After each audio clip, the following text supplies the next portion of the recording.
Di sebuah sudut kecil Jerman Timur, di kota Greifswald, seorang anak laki-laki lahir ke dunia pada tanggal 4 Januari 1990. Namanya Toni Kroos. Ia bukan anak yang cerewet.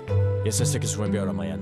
Di kelas, ia duduk di pojok, diam, mencatat, memperhatikan.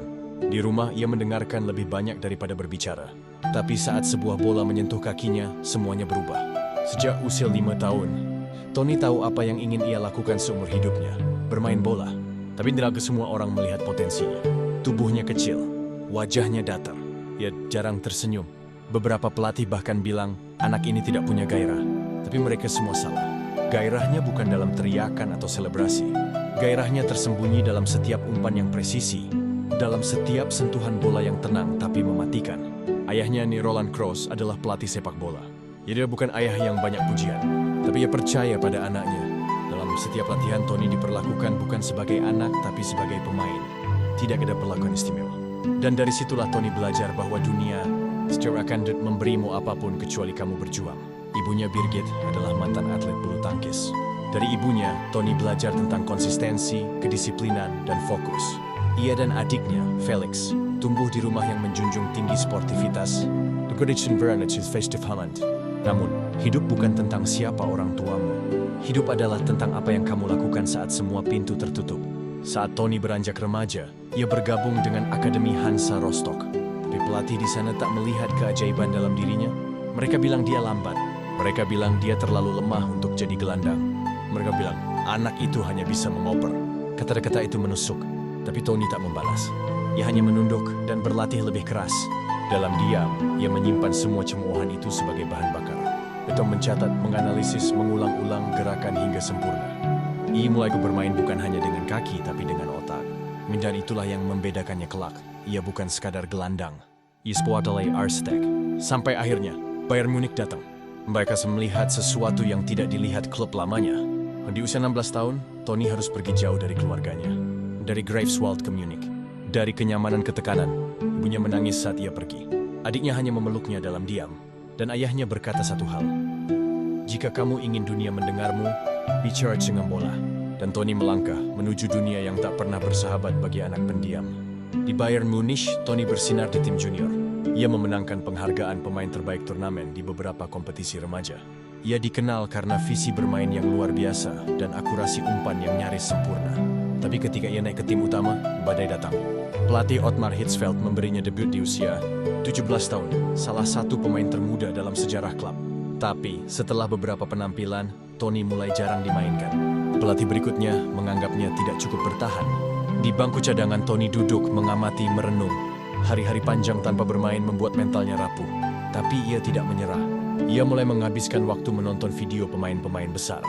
Ia belajar dari Xavi, Pirlo, dan Zidane. Ia ingin menjadi versi terbaik dari dirinya sendiri. Pada 2009, Bayern memutuskan meminjamkannya ke Bayer Leverkusen. Banyak yang menganggap ini sebagai pembuangan. Tapi bagi Toni, ini adalah kesempatan untuk membuktikan bahwa dunia salah. Di Leverkusen, ia bersinar terang, menjadi kreator utama, memberi assist demi assist, mengontrol permainan dengan ketenangan seorang veteran. Ketika masa pinjamannya habis, Bayern sadar mereka hampir melepas berlian yang mereka abaikan. Dan Toni kembali, bukan sebagai anak muda yang diam, tapi sebagai maestro yang tak bisa diabaikan. Toni kembali ke Bayern sebagai pemain yang telah tumbuh dalam badai. Ia bukan lagi remaja yang ragu, melainkan seorang gelandang yang tahu siapa dirinya dan apa perannya di lapangan. Di bawah asuhan Jupp Heynckes, ia mulai mendapatkan menit bermain yang konsisten. Bersama Schweinsteiger, Müller, dan Lahm, Toni menjadi bagian dari generasi emas yang membawa Bayern ke final Liga Champions 2012. Namun malam final itu berubah menjadi luka. Di stadion mereka sendiri, Allianz Arena, di hadapan puluhan ribu supporter, Bayern kalah dari Chelsea lewat adu penalti. Toni berdiri kaku di lapangan. Matanya kosong. Ia tidak menangis. Itu bukan caranya. Tapi hatinya hancur. Di balik ketenangan wajahnya, ada badai. Is Murstafigir. Ia merasa tidak cukup. Dunia seolah mengolok-olok kerja kerasnya. Namun sekali lagi, Toni tidak mengeluh. Ia kembali ke latihan esok harinya dengan intensitas yang sama, bahkan lebih tinggi. Dan Tuhan membalasnya. Setahun kemudian, Bayern membayar semua luka dengan treble winner, Bundesliga, DFB Pokal, dan Liga Champions 2015. Toni Kroos, si anak pendiam, adalah bagian dari sejarah itu. Namun tak semua luka sembuh oleh piala. di musim berikutnya cedera datang menghantam. Saat tubuhnya mulai bersuara, manajemen klub tak menunggu. Mereka menahan pembaruan kontraknya. Mereka meragu, bahkan ketika ia telah memberi segalanya. Dan disitulah, untuk pertama kalinya, Tony berpikir, mungkin tempat ini bukan untukku lagi. Pada tahun 2014, Tony membuat keputusan besar. Ia meninggalkan Bayern dan bergabung dengan klub terbesar di dunia, Real Madrid. Bagi sebagian orang kepada ini Shinkroken. Tapi bagi Tony, ini adalah takdir. Ia datang ke Madrid bukan sebagai bintang utama. Ada Ronaldo, Bale, Benzema, Ramos. Tapi hanya butuh waktu sebentar bagi Santiago Bernabeu menyadari siapa Toni Kroos sebenarnya. Di Real Madrid, ia tidak hanya berkembang. Ia berubah menjadi karya seni. Bersama Luka Modric dan Casemiro, Toni membentuk lini tengah terbaik yang pernah ada dalam sejarah klub. Mereka bukan hanya trio, mereka adalah simfoni. Toni tak pernah bermain dengan emosi meledak-ledak. Tapi dari kakinya lahir irama permainan. Ia mengatur tempo, menenangkan badai, memperlambat atau mempercepat seperti seorang konduktor orkestra. Dalam diamnya ia membuat timnya bernyanyi. 4 gelar Liga Champions bersama Real Madrid bukan hasil kebetulan. Itu hasil dari presisi, konsistensi, dan pengorbanan yang tak selalu terlihat di layar televisi. Tapi di balik semua kejayaan itu, Toni tetap sama. Itu semautan nafsu dari Greifswald. Tak banyak bicara, tak suka kamera. Ia lebih memilih berada di rumah bersama istrinya, Jessica dan anak-anaknya, daripada berpesta. Ia hidup sederhana, jauh dari sensasi. Namun, ada satu panggilan yang selalu menggetarkan hatinya, Jerman. Tahun 2014 adalah titik tertinggi dalam karir Toni Kroos. Di Piala Dunia Brasil, ia bukan hanya pemain. Ia adalah jantung tim Jerman. Dan ketika mereka membantai tuan rumah Brasil 7-1 di semifinal, dunia menyaksikan Kroos tampil sempurna. Dalam 1 menit gila di babak pertama, Toni mencetak 2 gol, 1 assist, membungkam Stadion Markkanen. Di tengah jutaan penonton yang terpaku, satu sosok tetap tenang, Kroos. Ia tidak selebrasi berlebihan.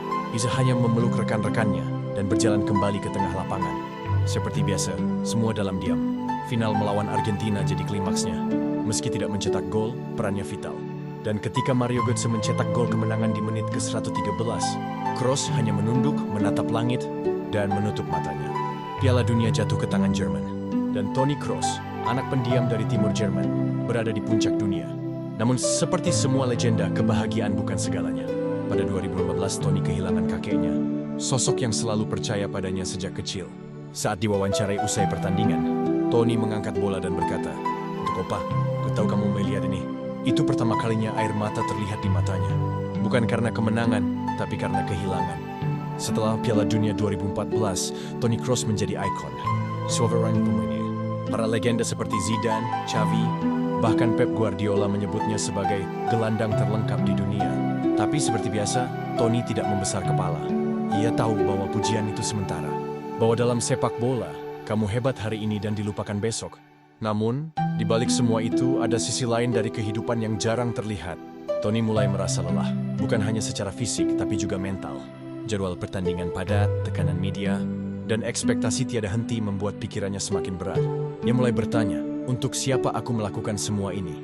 Pada 2012, Jerman gagal total di Piala Dunia Rusia. Sebagai juara bertahan, mereka tersingkir di fase grup. Media Jerman yang dulu menyanjung, kini mencaci. Toni dianggap lamban, dingin, tidak punya emosi. Ia membaca semua berita itu, tapi tidak memblas. Ia hanya duduk di rumah, memandangi anak-anaknya bermain di taman.